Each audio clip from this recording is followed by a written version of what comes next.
Well, hello and welcome to my video where I am going to make a boiling hot pot of tea for one and pour that boiling tea into this cup here. Now, did you see my video I posted a few days ago on my Vung Tau collection of 330-year-old Chinese porcelain? This is part of that collection.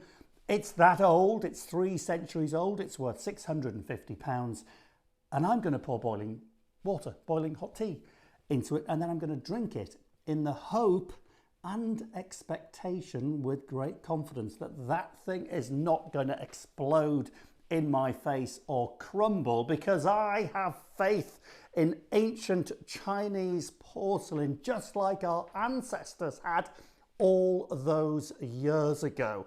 So let's get the kettle on and then I'll give you a bit more background information while the tea brews.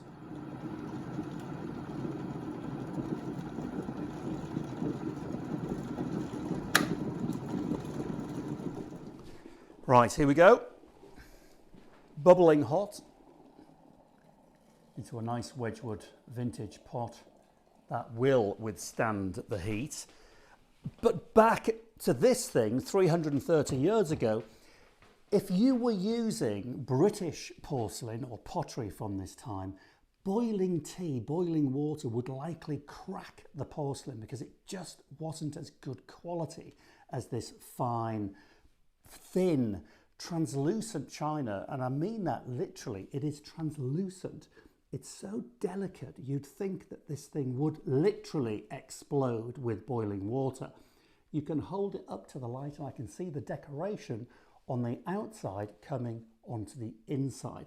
So in those days, to prove that you had money, refinement, sophistication, and that you did indeed own true Chinese porcelain that could withstand the heat of boiling tea, you, with confidence, would pour the boiling tea straight into the china without first adding milk. Because if you had cheap British or European china pottery from this time, you'd more than likely add milk to the cup first, because you'd need the ice cold milk to cool the boiling water so it didn't crack the porcelain. So this was a sign that you were absolutely right up there in society if you took that boiling water and poured it directly into the cup without adding the milk. And all of your tea guests, and having tea parties was a big thing, a real social event full of etiquette and rules and regulations and signs. This was a big sign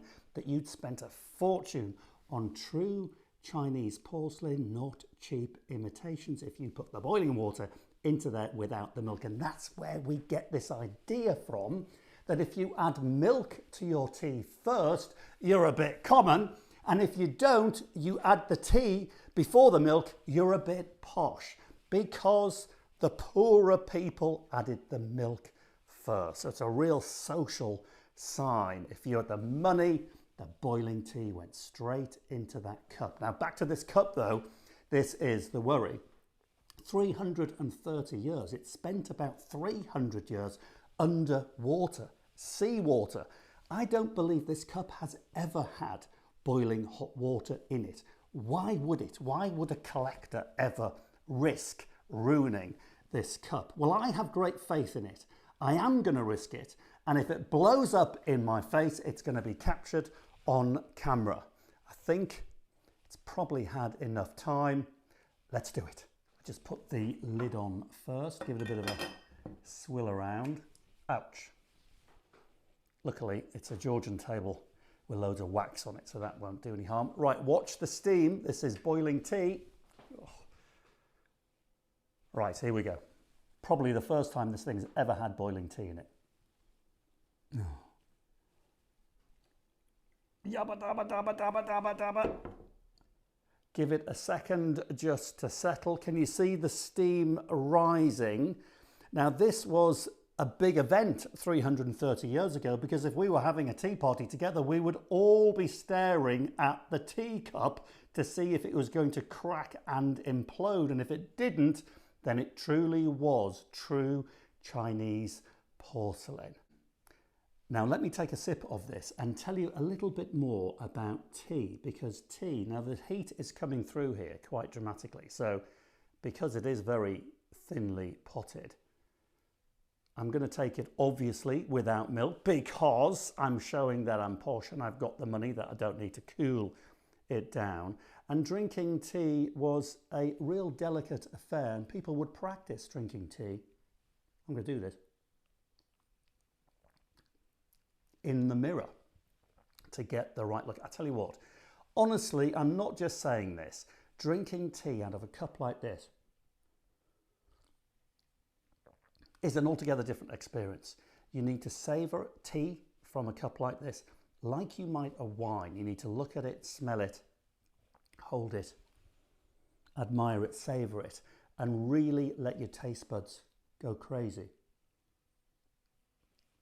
over it, because it just does taste an awful lot better. And it's remarkable when you come to think that that cup of tea in 1690 would have probably cost, in today's terms, 20, 30 pounds. It was about, I calculate, 250 pounds to make a pot of tea. That's how valuable tea was. And there was a great etiquette. If you had a tea party, this is how it would work. So you, as the host, would have to keep an eye on the teacups at all times. Whenever a teacup became low, there wasn't much tea in it, you would automatically top it up. You wouldn't have to ask your guest, you would just top it up. And the tea cup, the bowl, would never be allowed to drain before you topped it up. If the guest had had enough tea, what they would do is this. Hang on, I'll take one slurp. Back in a sec, wait.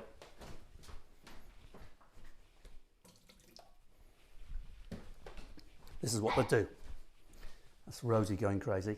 Right, so once they'd finished and they didn't want any more tea, they would never say no more tea. They would simply turn their tea bowl upside down, and that was a sign that they'd had enough tea.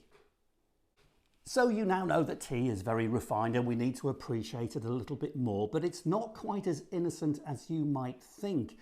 Tea is responsible for a massive drug trade and for Britain taking Hong Kong. Let me explain. So the East India Company in the late 17th and into the 18th century, they had the license to import tea from China, and it was selling for massive amounts of money, and they had to deal with all sorts of shenanigans, fake tea, tea smugglers, murder, corruption. It was dreadful. Whenever there's money involved, there are problems and criminality. The East India Company had to deal with that in Britain. But back to China, they were paying for their tea with silver, not cash. The Chinese wanted silver, and that worked just fine. But so much silver was leaving British shores that the British began, rightly so, to get concerned that there would come a day when the majority of the silver was in the Far East, putting Britain in a very weak financial position. So it was thought by the East India Company that what they should do is find an alternative payment method for this fantastic sought after commodity called tea. Now the East India Company, they owned huge amounts of land in India where opium was had been grown for centuries. The Chinese liked opium. They used it in medicine and for some recreational purposes. So what the East India Company did was this.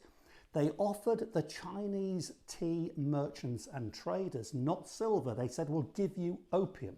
They liked this idea because they took the opium in against the tea at a wholesale price, and then they portioned it off into smaller packages, went deep into China. China's a very big place, and these Chinese merchants went right into the hinterland of China selling opium.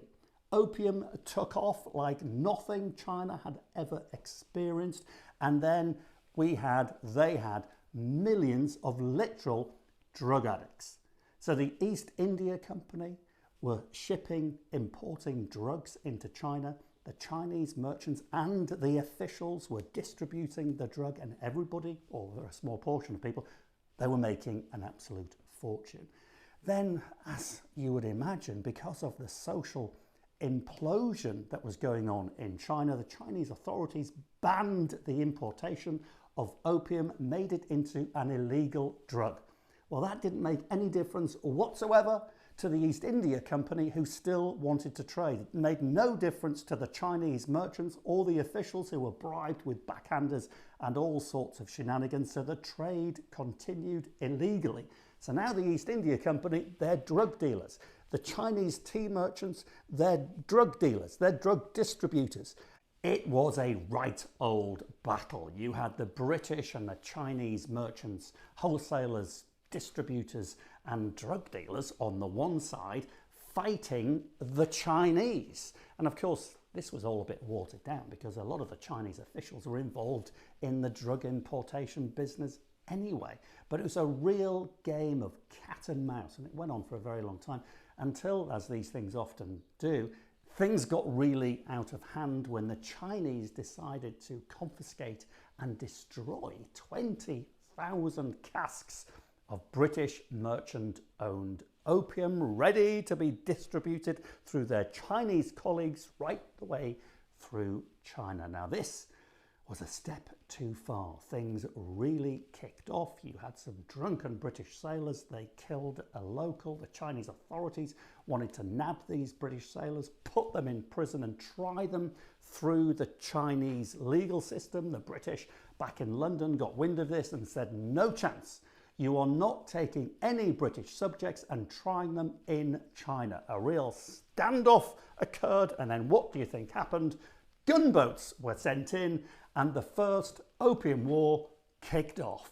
And you can read about it and lots of other outrageous, funny and dastardly stories. I know this is ruthless self-promotion. In my book, A Romp with the Georgians. These are historical tales our history teachers just seem to forget to tell us. Link is down below. Anyway, so the First Opium War raged between 1839 and 1842 between Britain and China, which Britain won, and they were conceded Hong Kong in 1842. So, tea, this innocent little drink that we all gobble up by the gallon, by the week, is responsible for all sorts of shenanigans. You will never drink tea or look at tea in the same way again. So I do hope that has changed your idea of tea. So the next time you have a lovely cup of tea, remember that if you were drinking it 300 years ago, it wouldn't cost pennies like it costs you today. It would cost you tens and tens of pounds just to fill that teacup. It'll give you an altogether new appreciation of our beloved tea. I'm David Harper. Until next time, cheers.